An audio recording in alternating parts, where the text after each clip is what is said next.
খুব সহজে কিভাবে জলপাইয়ের জ্যাম বা জেলি বানানো যায় সেরকম একটা রেসিপি নিয়ে আজকে আপনাদের সামনে হাজির হয়ে গেলাম। আসসালামু আলাইকুম এভরিওয়ান, আশা করছি আল্লাহর রহমতে আমরা সবাই অনেক ভালো আছি। চলুন তাহলে শুরু করা যাক আজকের এই রেসিপিটা। ফার্স্টে আমি জলপাইগুলোকে খুব ভালো করে ধুয়ে নিয়েছি আর ধুয়ে এভাবে একটু কেটে নিয়েছি। দেখেই হয়তো বা বুঝতে পারছেন যার যেরকম পছন্দ ওভাবে কেটে নেবেন। এখন আমি চুলায় একটা প্যান বসিয়ে তার ভিতরে পানি দিয়ে এখন এই পানির ভিতরে আমি যে জলপাইগুলো কেটে রেখেছি সেটা অ্যাড করে দিব। আর এই জলপাইগুলোকে এখন আমি সিদ্ধ করে নিব।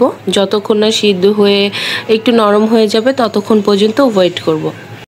আমি একটু নেড়ে চেড়ে জলপাইগুলোকে সিদ্ধ করে নিচ্ছি। আমার যেহেতু খুব অল্প পরিমাণে, বেশিক্ষণ সময় লাগবে না জলপাইটা সিদ্ধ হতে। এই তো আমার সিদ্ধ হয়ে গিয়েছে জলপাইটা, দেখতে পাচ্ছেন কালারটাও কিন্তু চেঞ্জ হয়ে গেছে। এখন আমি চামচ দিয়ে একটু চেক করে নিলাম, খুব ভালোভাবে সিদ্ধ হয়ে গিয়েছে। আর এটাকে একটু বেশি পরিমাণ সিদ্ধ করবেন, তাহলে কিন্তু এর যে টক ভাবটা এটা একটু ভালোভাবে আসবে।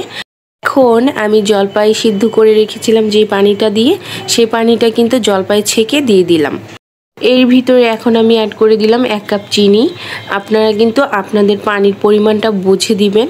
বাজারের জেলিগুলো যেহেতু একটু কালারিং হয়, এখানে আমি একটু ফুড কালার ব্যবহার করব যাতে একটু কালারটা সুন্দর আসে, সুন্দর দেখা যায়। এর জন্য এটা দেওয়ার কারণে কিন্তু কোনো রকম স্বাদের পরিবর্তন হবে না, শুধু কালারটা একটু চেঞ্জ হবে। বাজারের জেলিগুলো কিন্তু দেখতে একটু কালারফুল হয়, দ্যাটস ওয়াই আমি একটু দিয়ে দিলাম। আপনারা না থাকলে নাও দিতে পারেন, এটা কোনো স্বাদের পরিবর্তন করে না। এখন দেখতে পাচ্ছেন কালারটা কিন্তু খুব সুন্দর দেখা যাচ্ছে। আমি আস্তে আস্তে করে জাল দিয়ে এটাকে একদম শুকিয়ে নিব। আর এটা কিন্তু অনবরত নেড়ে যেতে হবে যাতে নিচ দিয়ে একটু লেগে না যায়, সেদিকে খেয়াল রাখবেন। কিন্তু জেলিটা তৈরি করে নেওয়া হয়ে গিয়েছে। আপনাদেরকে একটু চেক করে যদি দেখিয়ে দেই কিভাবে চেক করবেন। একটা ফ্রেশ বাটি নিয়েছি আর এর ভিতরে কিন্তু আমি একটু জেলি উঠিয়ে নিয়েছি। আর দেখতে পাচ্ছেন এটা কিন্তু খুব দ্রুত আকারে পড়ে যাচ্ছে না, এটা এক জায়গায় একটু জমাট বেঁধে আছে। এই রকম হলে বুঝতে পারবেন যে জেলিটা একদম পারফেক্টলি হয়ে গিয়েছে। চলুন আপনাদেরকে একটা কাঁচের জারে ঢেলে আমি দেখাচ্ছি কতটা সুন্দর হয়েছে। দেখতে পাচ্ছেন কালারটা হয়েছে না হুবহু বাজারের মতো। আনফরচুনেটলি আমার বাসায় ব্রেড ছিল না, যদি ব্রেড থাকতো তাহলে আপনাদেরকে ব্রেডের উপরে দিয়েও দেখিয়ে দিতাম। আশা করছি আজকের রেসিপিটা আপনাদের কাছে অনেক ভালো লেগেছে।